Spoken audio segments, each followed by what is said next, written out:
நாங்களும் சேர்ந்து சொல்கிறோம், பிரதமர் மோடிஜி அவர்களே, हिंदुस्तान में कॉमन सिविल कोड लाइए, वो कामयाब दे सकता है।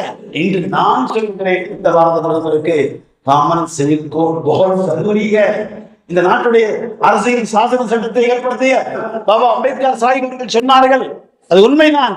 நாங்களும் சேர்ந்து சொல்கிறோம், பிரதமர் மோடிஜி அவர்களே, हिंदुस्तान में कॉमन सिविल कोड लाइए, वो कामयाब दे सकता है, वो मोहम्मद रसूलुल्लाह सल्लल्लाहु अलैहि वसल्लम की शरीयत पर.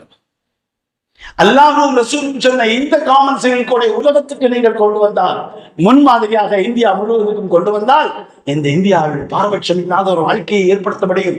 பெண்களுக்கு சொத்து கொடுக்கின்ற சட்ட உரிமையை சட்ட அமைச்சராக இருந்த அம்பேத்கர் அவர்கள் முன்மொழிவதற்கு அனுமதி கொடுக்காததால் தான் சட்ட அமைச்சரை வேண்டாம் என்று போய்விட்டார். சொத்திலே பங்கு கொடுக்க முடியாத ஒரு சட்டத்தை ஏற்படுத்தி இருக்கின்ற, இந்த சட்டத்தை மாற்றுகின்ற ஒரு தகுதி எனக்கு இல்லை என்றால் நான் ஏன் சட்ட அமைச்சர்?